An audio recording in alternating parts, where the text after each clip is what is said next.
धामुस्त भागे श्रद्धा सुमन सुन्दर साथजी हजुरहरू सबैको चरण कमलमा कोटानुकोट प्रेम प्रणाम। हामी चौपाईको चिन्तन गर्दै सागर ग्रन्थको 7 प्रकरणको चौपाई नम्बर 30 हामीले पूरा गरिसकेका छौं र आज हामी 30 बाट अगाडि बढ्नेछौं। सुन्दर साथजी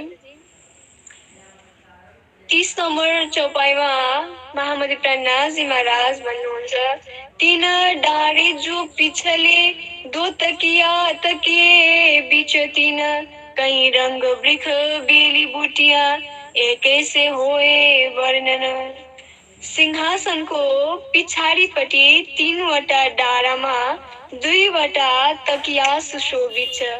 त्यो तकियामा कयौं वृक्ष बेली लहराहरूको बुटिया नकसकारी डिजाइनहरू सुशोभित छ।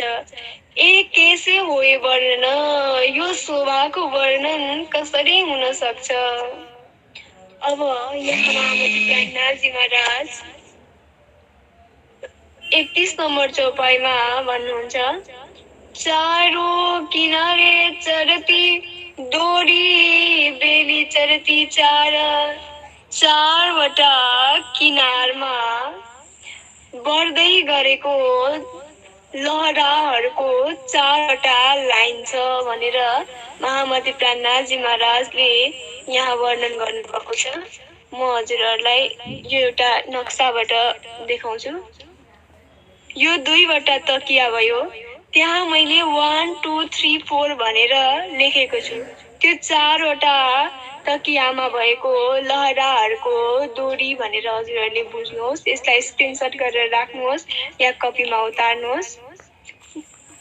यहाँ महामती प्राणनाथजी महाराजले के भन्नुभएको छ, चारों किनारे चरती डोरी बेली चरती चार, 2 तकियाको 4 किनारमा 4 डोरी लहराको लाइन चित्रित छ। चारों तरफो फूल चढ्ते करतती झलकार, त्यसमाथि पनि चारैतिर सुन्दर फूलको शोभा वर्णन गर्नुभएको छ। एकदमै सुन्दर फूल त्यसमा शोभित छ। करत अति झलकार, जसले अत्यन्त प्रकाश फ्याँकिरहेको छ, अत्यन्त प्रकाश युक्त छ। एकचोटि 31 नम्बर चौपाईलाई पाठ गरौं। चारों किनारे चरती डोरी बेली चरती चार, चारों तरफो फूल चढ़ते करत अति झलकार। 32 तीन डारों पर छत्रिया अति शोभित है दोए, माहे कहीं डोरी बेली कांगरी क्यों कहूँ शोभा सोए। तीन डारों पर छत्रिया, त्यो डारा माथि छत्री 2वटा सुन्दर छत्री सुशोभित छ। 2वटा डारा माथि 2 स्वरूपको माथि राजश्यामजीको माथिको 2वटा छत्रीको वर्णन गर्नुहुँदैछ। तीन डाँडो पर छत्रिया अति शोभित हे दोए, त्यो डाँडा माथि सुन्दर 2वटा छत्री अति नै शोभा लिएर सुशोभित भइरहेको छ। माहे कहीं डोरी बेली कांगरी क्यों कहूँ शोभा सोहे। माहे त्यसमा कहीं डोरी बेली कांगरी, त्यसमा डोरी बेली यानी कि लहराहरू कांगरीहरू सुशोभित छ। क्यों कहूँ शोभा सोए, क्यों कहूँ कसरी भनौं, यसको अद्वितीय शोभाको वर्णन कसरी गरौं, कसरी भनौं। यहाँ महामती प्राणनाथजी महाराजले 2वटा राजश्यामजीको 2 स्वरूपको माथि छ त्यो छत्रीको वर्णन गर्नुहुन्छ।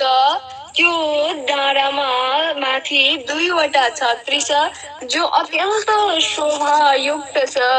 त्यसमा अनेक दोरी लहराहरू काङ्गरीहरू सुशोभित छ। यस्तो अद्वितीय शोभाको वर्णन म कसरी गरौँ भनेर महामती प्राणनाथजी महाराजले 32 नम्बर चौपाईमा भन्नुभएको छ। एकचोटि 32 नम्बर चौपाईलाई पनि पाठ गरेर हामी अगाडि बढौँ।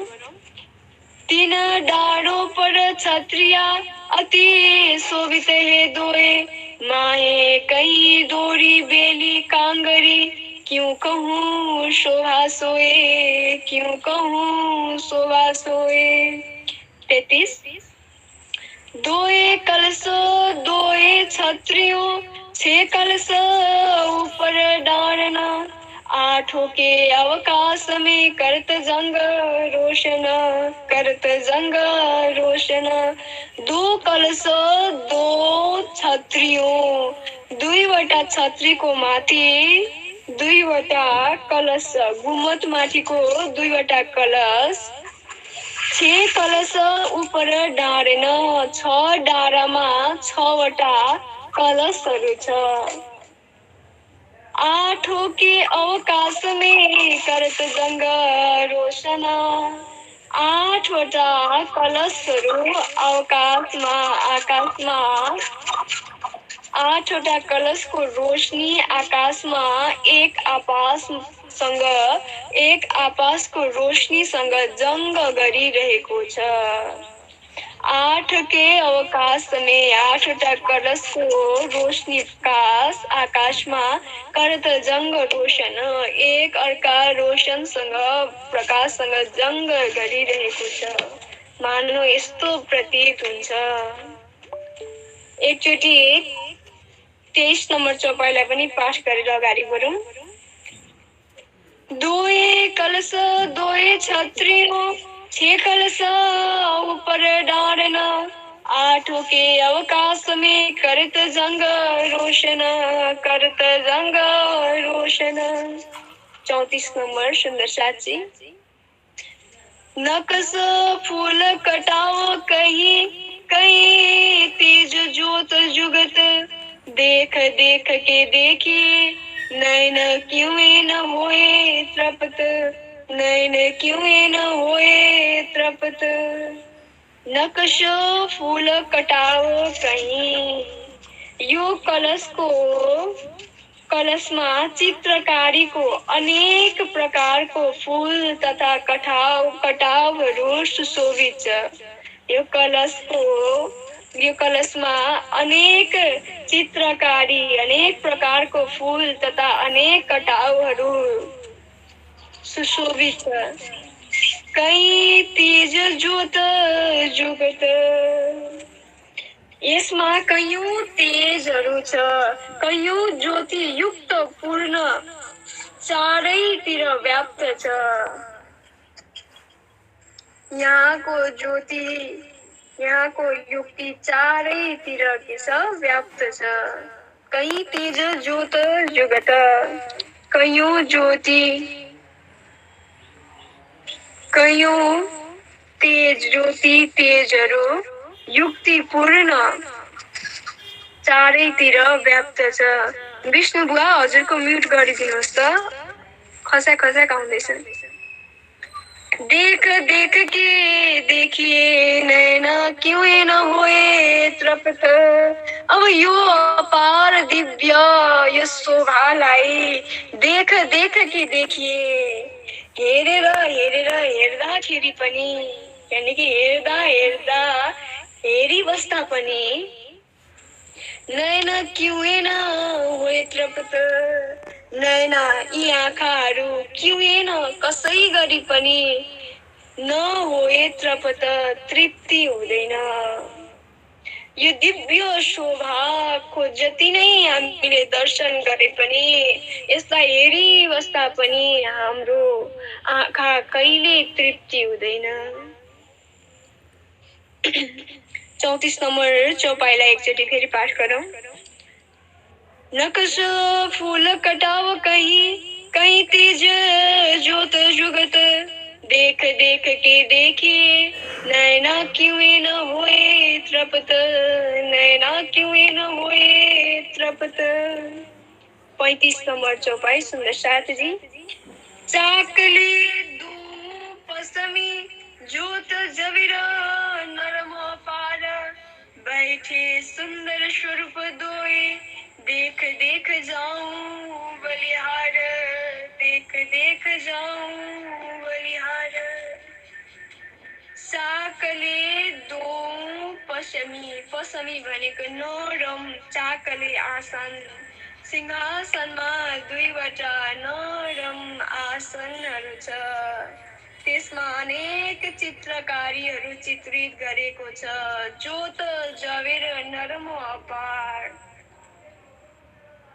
अति नै जवेरहरू ज्योतिहरू नरम छन् अपार ज्योतिहरू गरिरहेका छन् सिंहासनमा अति नै नरम दुईवटा आसन सुशोभित छ ज्योति जवेरको नरम छ अति नै ज्योति प्रकाश गरिरहेको छ त्यहाँको ज्योति जवेरको ज्योतिहरूले। बैठे सुन्दर स्वरूप दुई देख देख जाऊं बलिहार त्यसमा दुयुगल स्वरूप विराजमान हुनुहुन्छ देख देख जाऊं बलिहार। यो सुन्दर छविलाई यो सुन्दर स्वरूपलाई देख देख हेरेर हेरेर जाऊं बलिहार कुर्बान त्यहाँ समर्पण 35 नंबर 34 नंबर चौपाईमा 35 नंबर चौपाईमा महामती प्राणनाथजी महाराज भन्नुहुँदैछ सिंहासनमा अति नै नरम दुईवटा आसन सुशोभित छ त्यसबाट रत्नको जस्तो अपार सौम्य किरण निक्लिँदैछ ज्योत जबेर नरम अपार त्यसबाट रत्नको जस्तो अपार सौम्य किरणहरू निक्लिँदैछ त्यो सिंहासनमा त्यो चाकलामा बैठे सुन्दर स्वरूप दोए सुन्दर द्वै स्वरूप युगल स्वरूप राष्ट्रमजी विराजमान हुनुहुन्छ यो छविलाई देख देख जाऊं बलिहार हेरेर हेरेर कुर्बान हुँ। 35 नंबर चौपाईलाई एकचोटि पाठ गरौँ। चाकले दो पसमी ज्योत जबेर नरम पार बैठे सुंदर स्वरूप दो देख देख जाऊं बलिहार देख देख जाऊं बलिहार। 36 नंबर चौपाई जरे जिमी की रोशनी भराई रही आसमान क्यों कहूँ ज्योत तख्त की जित बैठे वक्का सुभान जित बैठे वक्का सुभान। मैले बार बार कोट गर्ने चौपाई हजुरहरूले पनि याद गर्न सक्नुहुन्छ। जरे झिमिकी रोशनी भराइरहे आसमान परम धामको एउटा सानो बलुवाको कणले पनि जमिनको सानो एउटा कणले पनि त्यहाँबाट निस्केको रोशनी प्रकाशले भराइरहे आसमान आकाशलाई नै भरपूर्ण गरिदिन्छ यत्र तत्र ओतप्रोत गरिदिन्छ भने क्यों कहूँ ज्योत तखत की त्यो ज्योतिको त्यो तखत सिंहासनको ज्योति क्यों कहूँ कसरी भनौँ तखत भनेको सिंहासन क्यों कहूँ कसरी भनौँ सिंहासनको ज्योति जित बैठे वक्का सुभान जहाँ बस्नु भएको छ वक्का परमधाम अखण्ड परमधामको सुभान परमात्मा।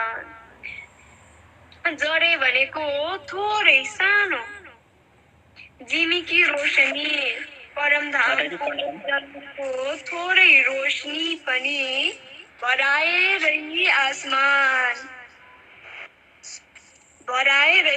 भरिरहेको छ कहाँ आसमान आकाशमा परमधामको एउटा सानो कणको प्रकाशले पनि आकाशमा भरिएको छ भने क्यों कहूँ कसरी भनौँ ज्योत ज्योति तखतकी सिंहासनको जित बैठे जहाँ बस्नु भएको छ वक्का अखण्ड परमधामको अखण्ड सुभान परमात्मा राज्यमा राज।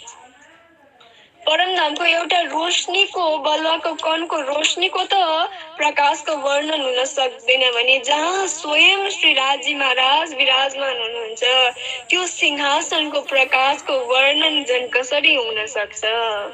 महामती प्राणनाथजी महाराजले 36 नम्बर चौपाईमा भन्नुभयो। अब एकचोटि 36 नम्बर चौपाईलाई पाठ गरौं। जरे जिमी रोशनी बराए रही आसमान, क्यों कहूँ जोत तख्त की जित बैठे वक्का सुभान, जित बैठे वक्का सुभान।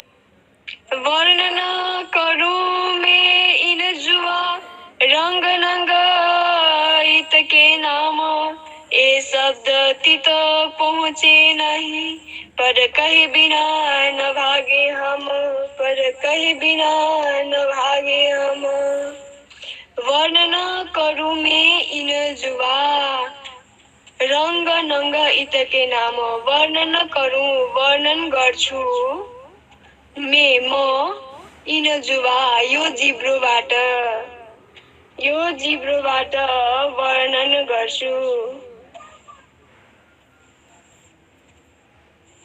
रंग नंग इतके नाम, इतके यानी कि संसारको रंग नंग धातुहरू संसारकै नाम लिएर म यहाँको जुवाबाट यद्यपि म वर्णन गर्छु तर ए शब्द तित पहुँचे नहीं, तर यो शब्द त्यहाँसम्म पुग्दैन, यो शब्द त्यहाँसम्म पुग्न सक्दैन। पर कहे बिना न भागे हम, पर तर कहे बिना भने बिना न भागे भाग्दैन हम भनेको चाहना, चाहना भाग्दैन यानी कि चाहना मिट्दैन। 37 नम्बर चौपाईमा महामती प्राणनाथजी महाराज भन्नुहुँदैछ ग्रह वक्का सुभान परमात्मा राजी महाराज बस्नु भएको छ, त्यो तखतको वर्णन कसरी हुन सक्छ भनेर वर्णन गर्दै भन्नुभएको छ। अनि भन्नुहुन्छ वर्णन गरौँ मेरो जुवा, म यो जुवाले यद्यपि म वर्णन गर्छु रंग नंग इतके नाम, रंग नंग धातुहरू इतके संसारको नाम लिएर, संसारकै धातुहरूको नाम लिएर म वर्णन गर्छु तर यस शब्द तित पहुँचे नहीं, तर यस शब्द यो शब्द तित पहुँचे नहीं, त्यहाँ पुग्न सक्दैन। पर कहे बिना न भागे हम, तर नभनिकिन चाहना पनि मेटिँदैन, त्यसै कारणले म वर्णन गर्छु भन्दै महामती प्राणजी महाराज भन्नुहुँदैछ। एकचोटि चौपाईलाई पाठ गरौं। वर्णन करूं मैं इन जुवा रंग नंग ये शब्द तित पहुँचे नहीं, पर कहे बिना न भागे हम, पर कहे बिना न भागे हम। अब अर्को चौपाई। ए जबीर कई भांत के शोभित भांत रूप कई, सो पल पल रूप प्रकाश यूं सल ज्योत एक में, सकल ज्योत एक में। ए जबेर कई भान्त के, यो जबरातहरू कई भान्त भनेको कई भान्तिको कयौं प्रकारको छ।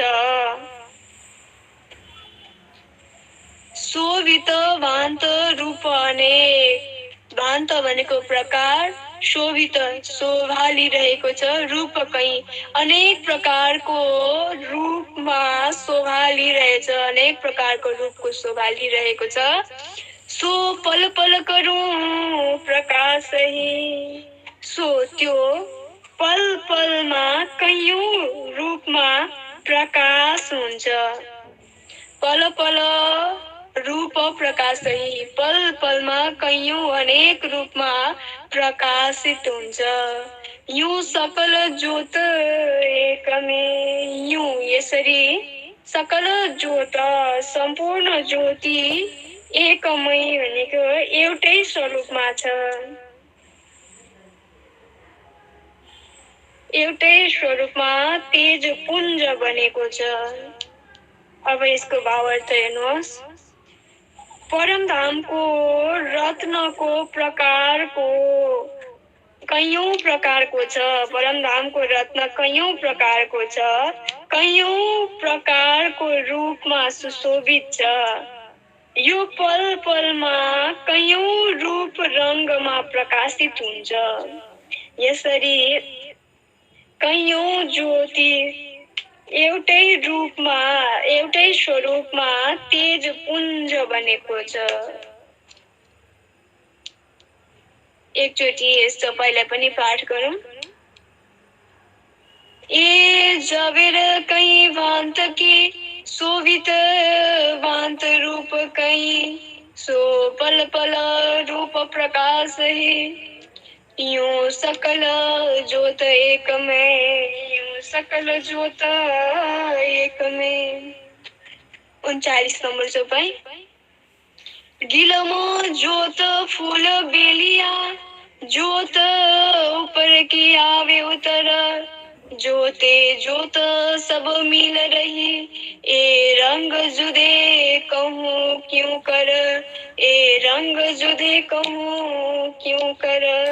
गिलमो ज्योत फूल बेलिया, गिलम गलैँचामा शोभायमान फूल बेली लहराहरूको प्रकाशमा शोभायमान भइरहेको छ। गलैँचा ज्योति, ज्योतिहरूले प्रकाशहरूले, फूल बेलियाहरूको प्रकाशहरूले शोभामान भइरहेको छ। अब त्यसमा ज्योत उपरकी आवे उतर, ज्योत ज्योति उपरकी माथि चन्द्रवाको आवे आइरहेको छ, उतर तल उत्रेर माथिको ज्योति तल आइरहेको छ। यानि कि ए र विदितीको भावार्थलाई हेर्नुहोस्। गलैँचामा फूल बेलीहरूको प्रकाशले शोभायमान भइरहेको छ। माथि चन्द्रवाको रत्नमय आभा जब त्यसमा पर्छ, तब तेस्रो चरणमा भन्नुहुन्छ ज्योति ज्योत सब मिल रही। माथिको ज्योति चन्द्रवाको आको ज्योति तल गिलमको ज्योतिसँग के भएको छ? हिलमिल भएको छ, एक आपसमा मिलिरहेको छ। ए रंग जुदे जुदे कहूँ क्यों कर, यो रंगलाई अलग कसरी भनौँ, जुदे अलग कहूँ क्यों कर कसरी भनौँ, अलग अलग वर्णन गर्न कठिन हुन्छ। दुईटै हिलमिल भएर एक समान देखिन्छ। एकचोटि यो चौपाइलाई पनि हेरौँ। गलैँचाको फूल बेलीहरूको प्रकाशले सुशोभित भएको छ। माथि चन्द्रवाको ज्योति आएर गलैँचामा उत्रेको छ। त्यो दुईवटा ज्योति ज्योते ज्योत सब मिल रही, त्यो ज्योतिमा एक दूसरेको साथमा हिलमिल भइरहेको छ, मिलिरहेको छ। ए रंग जुदे कहूँ क्यों कर, यो रंगलाई जुदे अलग कहूँ क्यों कर कसरी भनौँ, अलग अलग वर्णन गर्न के हुन्छ, यो एकदमै कठिन हुन्छ। हिलमिल भएर एक समान देखिएको छ। एकचोटि हामी यो चौपाइलाई पनि पाठ गरौँ। गिलमो ज्योत फूल बेलिया, ज्योत ऊपर की आवे उतर, ज्योते ज्योत सब मिल रही, ए रंग जुदे क्यों कर, ए रंग जुदे कहूँ क्यों कर। 40 नंबर चौपाई। ए मूल मिलावा अपना नजर दीजिए पलक न पीछे फेरिए जो इसका अंग उपजत जो इसका अंग उपजत। ए मूल मिलावा अपना, यही हाम्रो मूल मिलावा हो, यो मूल मिलावा हाम्रो हो।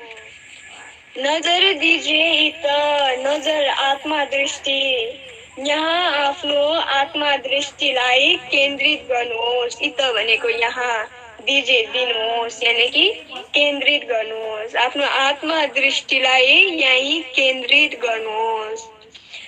पलक न पछि फेरिए, पलक एक पलको लागि पनि पछि नफेरिए, पछाडि नहटाउनुहोस्। एक पलको लागि पनि नजर पछाडि नलानुहोस्, नहटाउनुहोस्।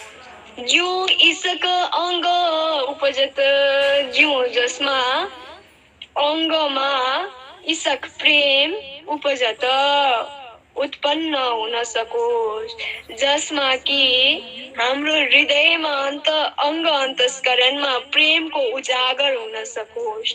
40 नम्बर चौपाईको भावार्थलाई फेरि हेर्नुहोस्। ए मूल मिलावा अपना नजर दिजिए त यो मूल मिलावा हाम्रो हो, यसमा आत्मा दृष्टि दिनुहोस्। आफ्नो आत्मा दृष्टि यहाँ केन्द्रित गर्नुहोस्।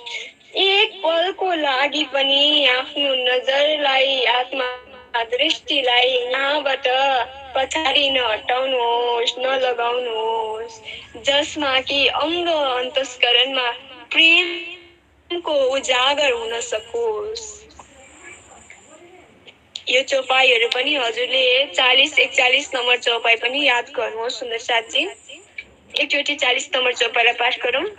ए मूल मिलावा अपना नजर दीजिए त पलक न पीछे फेरिए जो इसका अंग उपजत, जो इसका अंग उपजत।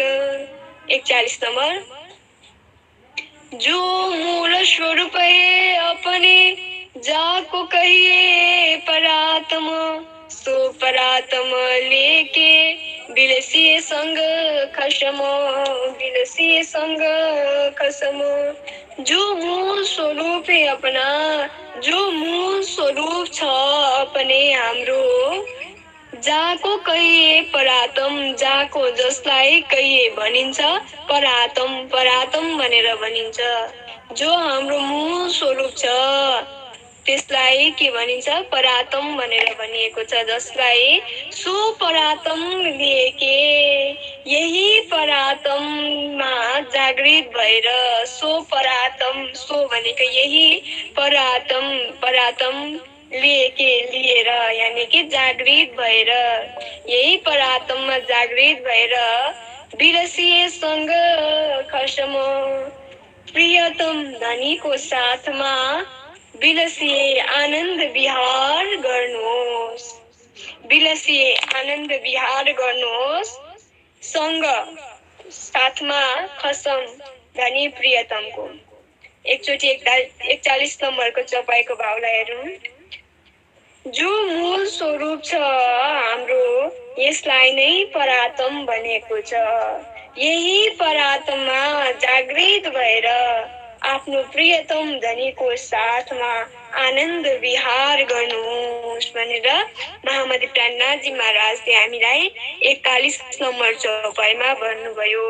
अब हामी 41 नम्बर चौपाईलाई दोहोर्याउँ। जो मूल स्वरूप है अपने जाको कहिए परातम, सो परातम लेके बिलसिए संग खसम, बिलसिए संग खसम। 42 नंबर चौपाई। महामत कहे मोमिनो करू मूल स्वरूप वर्णन, मेहर करी मेर माशुकनी लीजो रूह के अंतकरण, लीजो रूह के अंतस्करण। महामती कहे मोमिनो महामती भन्नुहुन्छ हे मोमिन हे ब्रह्म सृष्टि हे धामको सखी करू मूल स्वरूप वर्णन मूल स्वरूप राष्ट्रमजीको स्वरूपको करू गर्छु वर्णन राष्ट्रमजीको स्वरूपको वर्णन गर्छु मेहर करी मासुकने मासुक राजी महाराजले मेहेर गर्नुभएको छ कृपा गर्नुभएको छ लिजो रुहके अन्तस्करण आत्माको अन्तस्करणमा लिनुहोस् महामती प्राणनाथजी महाराज यो अन्तिम चौपाई नेक्स्ट प्रकरण राजी महाराजको श्रृङ्गार भनेर वर्णन गर्नु भएको छ त्यो श्रृङ्गारको लागि यो भूमिकात्मक चौपाई आएको छ महामती कहे मोमिन हो महामती प्राणनाथजी महाराज भन्नुहुन्छ हे मोमिन हे ब्रह्म सृष्टि हे धामको सखी करू मूल स्वरूप वर्णन मूल स्वरूप राष्ट्रमजीको श्रृङ्गारको वर्णन गर्छु मासुक परमात्माले धामधनीले कृपा गर्नुभएको छ रूहको अन्तस्करण आत्माको अन्तस्करणमा लिनुहोस् सुन्दर साथी हामीले मूल मिलावाको चौपाई जो 42 चौपाई थियो यसलाई हामीले पूरा गर्यौं